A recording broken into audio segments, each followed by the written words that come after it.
I hate nothing more than when I get on a sales call. Like we were trying to buy this email software like a couple months ago, and I just got on a sales call with some of these people, and I'm like, what are you saying to me? Like, what are these words? They're like, would you be opposed to booking a meeting? I'm like, what the fuck? So you definitely got to add your own flair to it. But I think that goes too for like all strategies, whether that's like LinkedIn advice or like different teammates, like literally anyone, like take little nuggets that work for you because everyone has different. And if you can test out a bunch of things, but also do what works for you and say it how you would say it, that's definitely the way to do it. Don't try and be someone else. Welcome to the Rising Leader Podcast, bringing forth the new wave of rising leadership and helping leaders find purpose, connection, and results. This is your host, founder of Alluviance, Alex Kremer. All right, what is up, y'all? Welcome back to the Rising Leader Podcast. And if this is your first time on the show, welcome to the show. I am a little bit nervous about today's conversation. I'm not gonna lie. We have Miss Julia Carter here on the pod. Julia, what is up? Good to see you. Oh, I'm so happy to be here, Alex. Man, yeah, having you on the podcast is a little bit, I feel like I'm just like letting myself be very vulnerable and just be ready, just be beat up by you for some reason. Like there's a part of me that thinks that, but I know that whenever you do that, it is hopefully with some sort of, it's a term of endearment when you rag on people. 100%. My uncle always told us we tease because we love. So if I roast you, it's a form of affection. Wow, you have a lot of love to give if that's the case. So just for those who do not know Julia, which you must be living under a rock if you not know Julia, because she's one of the most popular people on LinkedIn. I say that with tongue in cheek. She is self-branded as the Slay E. By the way, I thought it was Slay AE right before this call, but it's Slay E. It's not. Alex was like, "Oh, the Slay AE." I'm like, "It's literally spelled SLAYE, Slay E." Can you explain what that even means, by the way? That's a great question. This all came when I got promoted and I was like updating my LinkedIn headline. And before I was the sassy SDR. And then I was like, I gotta like top this off, with the AE. And then I was like, oh, Slay E, because it's Slay AE. Yeah. When did you officially make it public on LinkedIn that you were self-branding as Slay E? It was when I got promoted to be an AE. It was instantaneous, I would say. It was upon like January 1, we're coming up on 1 year as the Slay E. Mm-hmm. Yeah. So one could say it was part of your vision that once you moved in an AE role, you already knew. It was almost like it wasn't just about getting into a closing position and advancing your career. It was really about embodying the fullest version of I slay people. Yeah, I'm like literally about to crush this. Exactly. What does slay actually mean? Because I feel like slay is like a negative term of like you're literally murdering somebody, but also what does slay mean to you? Okay, well, so first of all, you're old, so you don't understand. But to us Gen Z folk, slay is a term where you're popping off, you're crushing it, you're killing it. If you're wearing good outfits, like, wow, the outfit really slayed. Oh, I did so well on that call. Slayed that call. Slayed that call. Yeah. And it's kind of like overused, and a lot of people find it to be probably really annoying, but it's kind of just like, oh, slay, like, oh, sure. Like, yeah, positive. It's a slang term for darkness, basically. It's a slang term for darkness. Okay. So we got the Slay E, yes, who's casually talking about how it's a really cool thing, but there's a little bit of darkness to it. Oh, no, greatness, not darkness. Okay. Yeah. Slang is good. Okay. So it is a good term. You also, on your profile, you say, I am unhinged but credible, which is, I mean, I want to dive a little bit more into what that means. But besides that, you are an AE at Marpipe. You are the only AE at Marpipe. You are both building and closing your own pipeline. And, essentially you're just a completely badass ninja sales professional at the end of the day. that is me in a nutshell. Yeah. All right, well, I think we can all go home now. I think that's Yeah, that's it. Podcast is over. Thanks, everyone. powerful introduction. All right, so tell me, unhinged but credible. First off, unhinged. Let's talk about what that means. What are you unhinged from? Well, I feel like unhinged also for us Gen Z folk is This is like just going to you're be a lesson to a me of little how bit, Gen Zs talk. yeah, it's like you're a little crazy, you're a little unhinged, a little out there. Um, but credible. So actually, I came up with this. My friend and I were going to start a podcast, then we just never did. And we were thinking of calling it Unhinged but Credible. It was kind of one of the things, but then we decided like some people might get too offended by the term unhinged, like, oh, it's like mean to people, like, whatever. But I don't know. I just thought it was kind of a funny saying, and I feel like it encapsulates who I am pretty well because it's like I'm a little out there. I'm not afraid to show who I am, but I am legit and I get the job done Yeah. and like I know what I'm doing, or at least I try. I'm, learning every day, but they kind of is both sides. It's like I'm a little crazy and out there, but I'm also like, I've done the thing. So, Yeah. So yeah. your credibility, essentially, you are at least claiming here, is Yeah. coming from your ability to still be an effective sales professional, to close deals, to know what you are doing. Yet you got a little bit of that, like that look in your eyes of like, just like a little bit of unpredictability. Like I'm not quite sure what she's gonna do or say next. Crazy eyes. Yeah, Yeah. totally. Yeah, because like, I've done, I'll be closing out this year. I'll have hit my quota, probably go a little over if we're by the time this month ends. But also in this Praying to the economy. sales god. Praying to the sales gods for you Oh on no, that. I am. I'm like hands up, please, Lord. But yeah, it's really hard, I think, these days, especially to be hitting quota. So I'm like, all right, like I'm not a liar on the internet. Like these are the things I'm doing as basically a one-man team to sell like $1 million of software to people. Which is not easy. So Mhm. I'm curious about it. So you are, I mean, you are the one salesperson at your company. This company is literally living or dying on Julia's shoulders here. Like Yes, I pray for those people who are leading the company literally every single day. same. Yeah, it's a lot of responsibility for you. I guess let me actually ask you that. Like, what's it like being the only salesperson at a company? Do you feel pressure? Do you feel stressed? Do you love it? Do you say fuck it? Like, what's your whole vibe doing that? Yeah. So it's definitely, I definitely like it, but it is not for everyone. It's good if you get it done. It's very very bad if you're not getting it done because obviously, it's not like you're on this big team where, oh, if I don't book any meetings this week, I've had a bad week. Like, Bob over here is going to book a meeting and we'll be okay. Like if I'm not booking anything, no one else is booking anything. So that is definitely the challenge. But the nice part is that everything goes through me. We don't really have a marketing team and we do get some inbounds and stuff, but like, so I'm handling all of the things. But the nice part is if we get a good referral or like something like that all comes to me. And I don't have a real account list. Like the world is my account list. Mm, So it's nice not to be so limited and there's not like rules that prohibit me from doing my job. It's not like, oh God, like this is Susie's account, but I know this person. And then you're fighting over inbounds because someone contacted them 6 months ago and they're like, oh my God, that's my account. Like I don't battle with anyone over that. I'm like, everything is mine. Um, but yeah, it's definitely everything stressful. is fine. Yeah, Okay, so you've been doing that now. So how long have you been kind of at this company? a year and a half.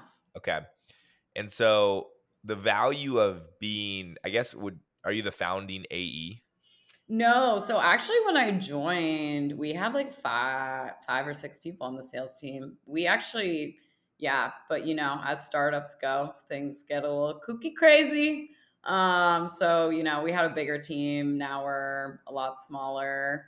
So we're only 10 people now. When I joined, we were like 30. So, Okay. yeah. Okay. So out of necessity, they kept the person who was closing the most amount of business and who could, you know, you know, keep bringing in revenue essentially at the end of the day. Yeah, me and one other. We had another salesperson Okay. who's my head of sales. He's the best ever. Love him. Shout out. Taught me everything I know. But he left to start his own company in like, earlier this year. So I've had like the second half of the year totally on my own, and then the first half of my year, me and him together. Okay. So Yeah. that was going to be kind of what my next question was be, being whether you're a founding AE or you're the only AE at a company, or even you're a founder and you're starting like your own thing and you're just your own salesperson, learning how to improve as a sales professional, not, having other people to say, hey, what are you saying? How are you saying about that? Talking about this, I feel like can be tough. Um, how is it dealing with being like just that and kind of being alone with it? And also, even you say, I am unhinged but credible. Where are you getting your support? Where are you actually becoming better at the trade of what you are doing? Yeah, for sure. I mean, the good news, well, once I was an SDR here for like 6 months, and through that, my head of sales, Brian, like was sort of training me up to be sort of like almost like a junior type AE. Like I would take these like really bad demos in the beginning, like with like really bad inbounds, just to get my feet in the water. And then in the beginning of the year, he pretty much taught me everything I know. Like my first couple sales calls, I was so bad. I didn't know how to book. I wouldn't book a next step with anyone. I'm like, oh, well, they said they're interested. Yeah. And then I was like, why did they ghost me? He's like, dude, because you didn't get a next step. I'm like, correct. That's right, Brian. You're so right every time. So he was a great mentor, but it's also been nice, like, even though he left, which made me very sad because he was the best, um, being able to put everything he taught me into practice on my own has been a really great experience for the past 6 months. And then aside from that, I definitely reach out. I mean, I still talk with him all the time, but with other like people who are kind of in the same boat as me, being like a small team, because obviously there's a lot to learn from different people doing different things, but speaking with someone who's in a very similar situation is really helpful because like we are very crunched on time, Mhm. and there's a lot of pressure. So not to say other sales jobs aren't the same, but it's nice speaking to people in a similar boat to kind of learn what they're doing. Yeah. Yeah, I mean, I think there's always value in hearing how other people say or think about it. But then the problem I see so many people run into is they try to sound exactly like that person. Yeah, no, I tried that. So taco. Like you can hear too. I hate nothing more than when I get on a sales call. Like we were trying to buy this email software like a couple months ago, and I just got on a sales call with some of these people, and I'm like, what are you saying to me? Like, what are these words? They're like, would you be opposed to booking a meeting? I'm like, what the fuck? Yep. I'm like, yeah, I am opposed because I don't know what you're saying. So you definitely got to add your own flair to it. But I think that goes too for like all strategies, whether that's like LinkedIn advice or like different teammates, like literally anyone, like take little nuggets that work for you because everyone has different like ICPs and strengths and tools and all sorts of stuff. And if you can test out a bunch of things, but also do what works for you and say it how you would say it, that's definitely the way to do it. Don't try and be someone else. Well, and especially if the advice that you're getting is coming from your CEO or CRO or somebody like that, because I've had it multiple times where my CRO would say, hey, just go in the conversation, say X, Y, and Z. Yeah, no. I'd go in there and I'd, spiritually get punched in the face from these, prospects because that's what a co-founder would say, or that's what a C-level person would say. That's not what me as either the account executive or the sales leader or whatever it might be would say. And it's just, being in rapport of like, sure, I can learn something from these people, but I needed it to sound like me. Yeah, it's also so awkward because here's the thing, you can deliver the line you were told to deliver, but then what? Like, then what are you supposed to say? You can say the line, the prospect can answer, and it's like, all right, now where do you go? You don't even know where to go because you don't even know what you just said. Yeah, like, well, I prepped really hard for that single statement Yeah. there. Now I forget what I'm supposed to do from Like, we here. reached the peak of this conversation. There's nothing left. I Yeah, said the line. oh my God. Yeah, so Okay, funny. so so here's kind of, one thing that's interesting about you. Weird There's a way of lot. like framing this question. On, LinkedIn, I'd say one of the cool things about you is you are unapologetically yourself. It's, hey, this is how I think, and so I share that. And Yeah. this is what I think about your post, and so I'm just gonna write it on it. And it seems like you just like it's like a stream of consciousness. You type it and you post, you Correct. send. Yep. And it's always hits so well. I mean, I remember one time when I posted something and you made a comment on it about how it was so bad. And I think your comment got like more likes than my post did. And it was just like you completely obliterated me. But it's why I think it's so good is because it's just like, hey, this is me. Like, I'm sorry, y'all, if you're offended, but like this is me. And it's really inspiring. It's impressive. I'm like slightly jealous that you can just fully embrace the complete awesomeness of who Julia Cart is. But like, have you always been that way? Has this been a process of what you've like had to go through? Like, how do you allow just the you know, just Julia come out? Yeah. Well, first of all, you deserve to be roasted. You deserve to be lapped with that email. You deserve that. Okay, just because I started, okay, just for everybody who's listening to this, I had a template. I said, this is how you get somebody who's ghosting you to respond. And the Yeah. first sentence in the template was, I hope this email finds you well. Yeah. Correct. And that really triggered you and sent you over the edge and made It triggered. It was a trigger. It was just like, really, like, you're promoting this, but you know what? It's all good. It was all in good, fun. I just had to roast you for that. Like, you deserved it. But anyways, back to your question. Yeah, definitely unapologetically myself online and in real life all the time. I feel like I've always been this way. Like, when I was 8 years old, my parents, we were in New Hampshire, and we took a wrong turn and we stumbled upon the summer camp. And I was like, I need you to send me there. So at 8 years old, I like made them ship me away. And then I also made them ship me away to boarding school when I was 13. I'm like, please, I want to like be independent and like run you around. Like, made them ship you away to boarding school? oh yeah. I was Wow. like, this seems so Zoe 101. I'm gonna be so cool. I'm gonna be in my little J. Crew. I'm gonna be in the fall with my little Barber jacket. That was the vision I saw for myself. Okay. And was it everything that you built it up to be in your head? Yeah, I mean, it's funny. I found this meme that I posted in 2012 of like what you thought the dorms would be versus what they were. Like, our freshman year dorm was a literal dungeon.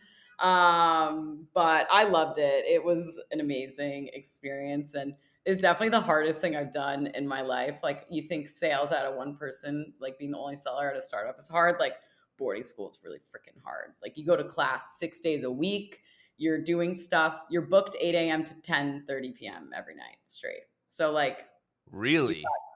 yeah, you have really limited time. Like, you go to class until 3, sports 3:30 to 5, free time, grab dinner 5:30 to 8, study hall 8 to 10, sort of free time to hang out with your friends in the dorm 10 to 10:30.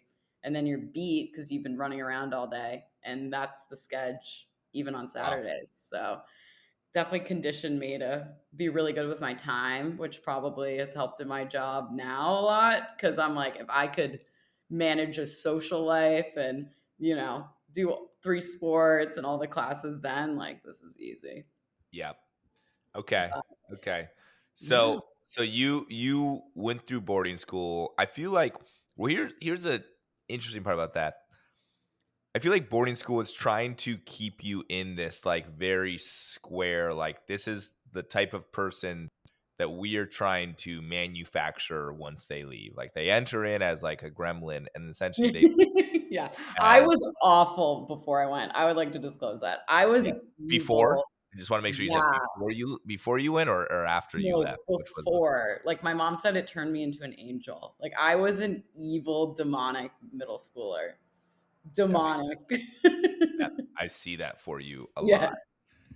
And so what I mean, how did you still keep up your ability to be so unapologetically yourself whilst going through what potentially is the manufacturing plant for making very polished, like this is how you're supposed to behave, this is how you're supposed to be polite, all this, like how did you kind of combine both the two? Yeah, it definitely is very rigid. But I feel like I've always tried to stay true to who I am, kind of just like a weird, quirky myself type of person. It definitely was hard at times because, everyone's like, you want to be popular, and high school's hard just in general. You kind of want to like fit in. I don't know. I just tried to keep true to myself. And I also think it has this kind of summer camp element where it's just kind of silly because you're living with these people. It's the same with like a college dorm too. When you're living with people, you get into just like silly trouble that's like really juvenile, which is just really fun. So I think I definitely was able to preserve that. And then I've always kind of kept, you know, true to who I am, but the way the LinkedIn started was actually very crazy. I just was really bored in my office at my old job, and I would make TikToks in the office because I was bored, and then I just started posting them. I started posting like dumb stuff, Like TikToks onto LinkedIn. yeah, like about how awful being an SDR was. I'd be like, being an SDR sucks. I'm like, oh my God, this is my 800th rejection. Or I'm like, LOL, me going to the fridge to take my packaged lunch while all the AEs go out to eat because I can't afford to buy salad. Yeah. And did those TikToks that you post on LinkedIn, they start to have traction? No, like no traction. Like literally no one would like anything. I found a video of myself. I'll send it to you. I think I posted on LinkedIn of me like over 2 years ago in my apartment. Like, guys, I'm starting to go unhinged on LinkedIn. And I got like 30 likes on something. And I was like, holy shit, like I'm doing it. Yeah. But the way it all kind of escalated into what it is today is that this guy named Stefan Connick, he runs this podcast. And he had reached out to me. I had maybe like 3,000 followers. I don't know how I gained these followers. They just kind of were there. I don't know how it happened. Um, Your initial fans, right? yeah, the OGs, like, I Yeah. don't know, I was posting dumb stuff. Like, somehow they existed. I don't know how they They were did. like, this woman is ridiculous. I'm gonna follow. Yeah, like, no, it was so random. I don't know how they got there. I didn't even know there were followers on LinkedIn. I was like, "Oh, connections." Um, but he was like, "Oh, do you wanna be on my podcast?" And I was like, "A podcast? Like, what the heck? Sure." So I went on his podcast, and my first month at my current company as an SDR, I like blew my goal out of the water. I hit like 400%, but like let's just be very clear. I This was my ramp goal, and I was prospecting to the same people at my old company. So it wasn't like particularly hard for me to get like it was like 24 meetings in a month. It's not like groundbreaking information. 24 meetings a month isn't easy. It's a lot. No, it was a lot, definitely like Like good, 24 but for a quarter is, I mean, if it's all outbound, 24 for a oh month. yeah, it was all outbound. But I was like, I want to stack them all up because they were paying me monthly. And I'm like, yo, each SAL is gonna be worth a lot more if I just roll them all up together. Yep. So anyways, then I'm on the podcast. He used that line as like clickbait to like, get people. It's like this SDR hit 400% with only email. And I'm like, this isn't entirely true, but yes. And then Will Alred, because he works at Lavender, was like, oh my God, like I just listened to this podcast. And he's obviously famous on LinkedIn and talks about email. So it kind of worked out. And that's kind of like how things started to go on the upwards trend. So And I just kept kind of, Did Will have you on his podcast then? no, no. not Okay. on his, he just listened to it and he posted about it. He made a whole post.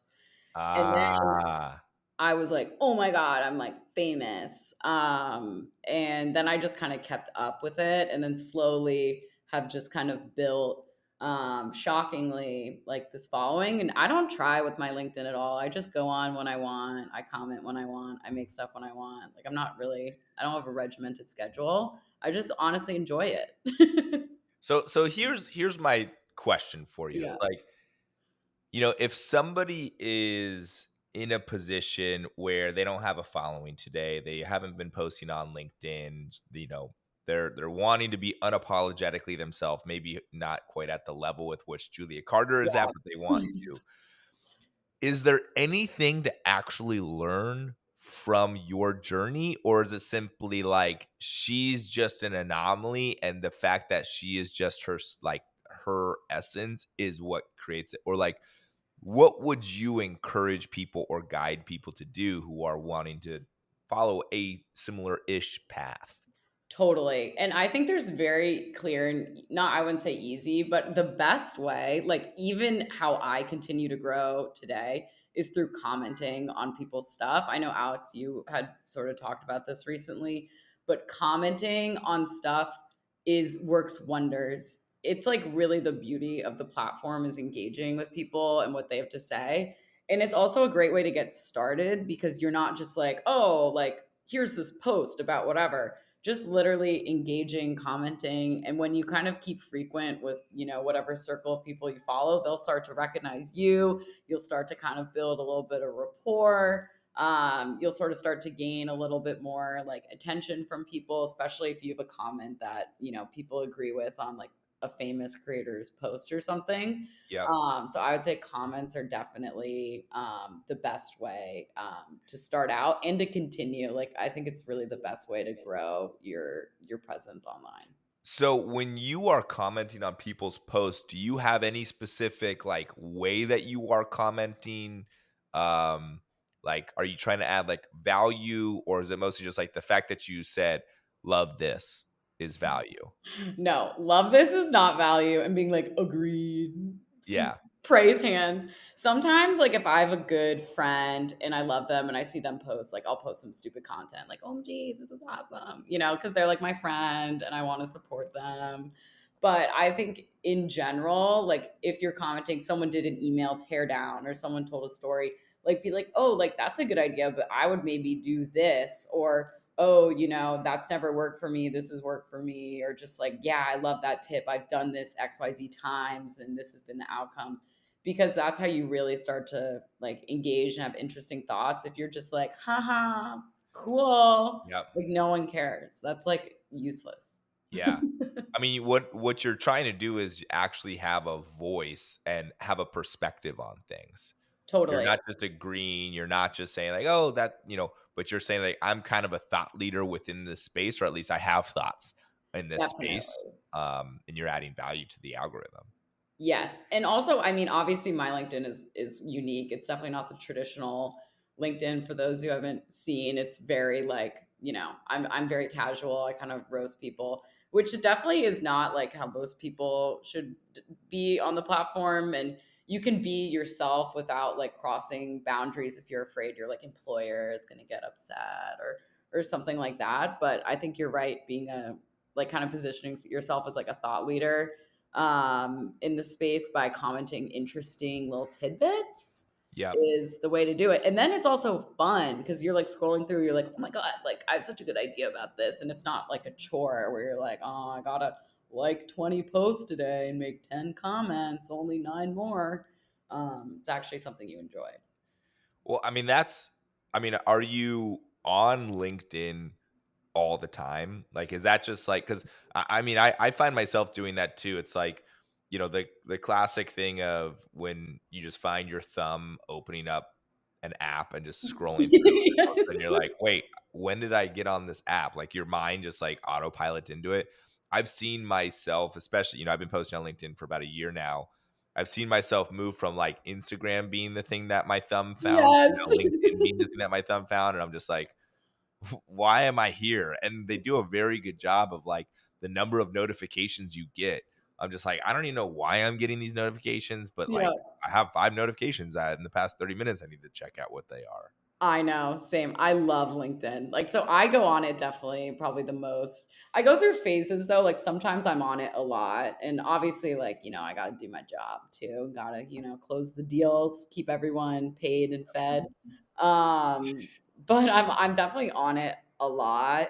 I go right now though, I've kind of been in a little bit of a lull with the holidays. I'm kind of like, just right now, don't really feel like going on, but I spend a good amount of time on there.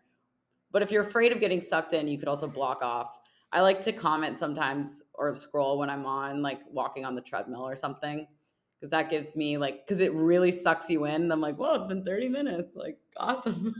I have a deep hatred for treadmills. I just want to highlight that. Oh, same. I only use them to go on a stroll after my Pilates class. That's Mm, its only purpose. And go it's on a literally stroll, but that's the thing. You can't actually go on a stroll on a treadmill because you're not going anywhere. You're just Yeah, walking that's true. away. It's just a walk because you can't be walking around with your head down typing and, but on Right. the treadmill, you can. You're safe. Okay. You're So safe. I see. Okay. So if you're wanting to multitask while Yes, you're walking, a treadmill is very beneficial. But correct. if you're trying to walk on the West Side Highway or something like that Oh while yeah. you're texting, that's dangerous. Oh yeah, absolutely. Yeah, I would die. Oh no. Okay. Yeah. Um S- So let me ask you this. So, you've been an AE for a year and a half, and you've developed this brand for yourself, and you're continuing to, work your way up. Like, when you think about where Julia Carter starts to go, if it was this is such a different podcast interview than I've ever had. It's like I'm less curious about like the topic of leadership on this call, even though you are a leader in your own right. I'm more Thank curious about you. just like the life of Julia. Yo, I'll give you my full social schedule rundown, what I'm up Yeah, to, just what like I'm what's doing. day in the life son of sundown. At Alex's retreat, I was like, "Oh my god, I'm gonna stop being so social and like take care of myself." And I've still just been, I just can't help myself. I need to be doing things. It's a You're part of my doing it. essence. I've decided. It's a part of your essence, and I love Yeah, the use of the word essence right there. yeah, I got It's, you.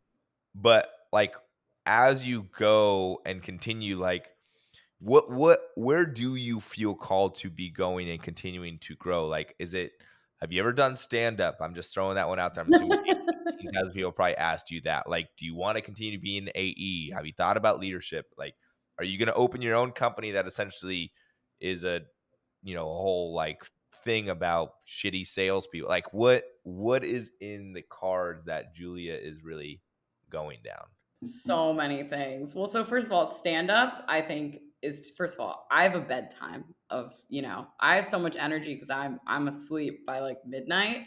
And so stand up is just not the right career for me. I do not have time to be late nights You're every literally night. saying that you don't want to be a stand-up because of your sleep schedule. That is Yeah, the reason. it's Okay. far too many. And also it's scary. Like I don't have jokes written out. Like I'd need to come up with jokes. So I think that's not my calling. Although I Okay. do enjoy going to stand up. But there's so many ideas and paths to take. Like I think on one hand, like I really am just closing up my first year as an AE. So I want to build upon that foundation for a bit more time and just really master like what's going on here because if you think about your first year as an AE and how much you've learned since then, it's probably been a lot.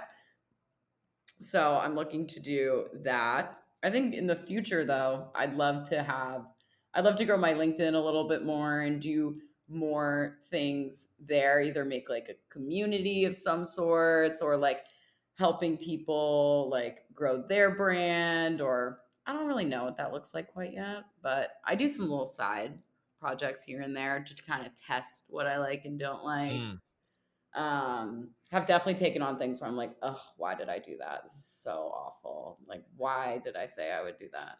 yeah. Well, Or it's just like writing stuff, and I'm like, wait, I actually don't know anything about your company. I cannot write a sales email for you. yeah. people always used to like ping me and ask me like, hey, like, we need help on like our sequences, and, like the content creation. Yes. Like, could you help? I'd be like, no, that is No. not what I do. Yeah. Editing them, I love because it's like already we got the foundation there. Let's like mix and match. Like, let's put that there. Let's, chop and block. That I think is fun. The writing from scratch, I've decided although I've done it and if I think I understand, I can do it. But, I'm not, I don't know your company, but um, yeah, I don't know. Know what I see you as? It's Hmm. like if we were going to try to map out your career path, like, Yeah. there's many people who they really want like, hey, let me just move up to enterprise AE, then I'll move up into leadership, then VP of sales and CRO. And Yeah. sure, there's value in that path, but for you, I feel like it's a little bit more of the path of an artist or like a rock Ooh. star, Oh, where it's like, wow. man, like, I don't know what they're gonna do, but like they're gonna do it because it's like the beat of their heart, and like they can't do anything else but do that. Yeah, Uh, 100%. And I think it's hard too because so many things change and my, wants and needs. Like, yeah, in the future I'd love to be like obviously in a more senior thing or like even a better AE than I am now, but like, we're not 100% sure what that looks like now. But whatever it is, it's going to be great. yeah, So, it's gonna be good. TBD. It's gonna be good. And Yeah. so I have one final question here for you. Oh God. And it's the question that I told you I was gonna ask you at the end. Oh, But before I do ask you this question, I do just want to acknowledge you and thank you for being just you, and thank you for would you we said it was a term of endearment for roasting, like that is your way yeah. that We you tease show because we love. you tease because you love. Thank you for teasing because you love. And just thanks for just being kind of just like a complete badass. Like, this is just who I am, motherfuckers. Like, Thank this is you. like, that's just it. So thank you, and I witness you for that, and I'm inspired. You know, what's really cool too about what you do, it's like the best form of teaching, I feel like, is by first doing it yourself. And Yes. you are a teacher simply by you going on your path. And I think a lot of people, very much myself, are inspired to do that too, because it's just like receiving from that energetic from what you are coming from. Like, damn, Julie doesn't give a shit. I'm not going to give a shit. Like, that's just like the value that you're putting out there beyond just the roast on LinkedIn. So thank you for that. Of course. I don't have time to give a shit. Like I say a lot of things. I don't have time to be hungover. I don't have time to be tired. I don't have time to give a shit. I just have time to enjoy and just do what I need to do. That's all Yeah. I have time for. So that's what I'm going to do. I hear you on that. So here's my final question for you. The Yes. show is called the Rising Leader Podcast. Oh my God. Now, my question for you is, what is the rising leader? And I'm curious, you can take that question in literally any single way that you would like to. First of all, Alex, like, what is this question? The rising leader? What does that mean to be the rising leader? It's the Like, it's the new leader that's coming through within with this oh, world in a the. lot of at an inflection point, at a unique pain point of saying, like, what the fuck are we doing here? What is the leader or the types of leaders with or without the title that are rising to guide us to where we need to go? Yes. I think now, like, to be the people who are kind of emerging, it's like in specific niches. I think there's less pressure to be like the most popular of like whatever amongst everyone, but being really good like in your niche, I think is really powerful. Cause like, I have a very random niche. I'm like kind of this like Gen Z LinkedIn girl, but like I found a lot of success. I've made so many amazing friends like you, Alex, and it's also really helped me like in my career as well. But I've really zoned in on like this really specific weird area of being this kind of like unhinged character on LinkedIn. And I think for that goes to with like either your job or your friends or like whatever hobbies you're getting into, like just finding your kind of like really specific funky you. And those are the people who are gonna kind of emerge on top. They're gonna break apart from the pack and kind of lead with what they really believe in. Mm. Yeah. Well said. I mean, Yeah. I think, I told you I was going to answer that question. I was like, listen, you're going to know what the right answer is to that question based on the conversation. I feel like you did exactly that. I did. Well, I didn't understand it at first. I thought it was like, I'm like, who? Okay, I don't know okay. who is the rising leader. Like, I don't know. I should have given you more context to take ownership of No, but then you told me. So that. we got it done, everyone. So Julia, what is, is the best way for people if they want to follow you just through LinkedIn or get a hold of you? What's the best way to do so? Yeah, follow me on LinkedIn, Julia Carter. It's a pretty basic name, not that hard to find. My tagline says Slay E. Maybe one day it'll be something else, like, I don't know. Whenever I get a new title, we're gonna have to rebrand. We'll go back to the drawing table for that one there. Yeah, that'll be a brainstorm sesh. But yeah, follow me on LinkedIn, connect with me. If you connect with me, write a weird note. I'll probably respond. So yeah. Yeah. Awesome. Well, Julia, thank you so much. And thank you for everybody for listening to this show. Talk to you soon. Thanks for listening to the Rising Leader Podcast. Make sure you hit that follow button so you get notified every time a new episode releases. If you know someone who wants to take their lives and their career to the next level, send them this episode so we can all rise together. For more information, check out alluviance.co. We'll see you next time. And in the meantime, keep letting it flow.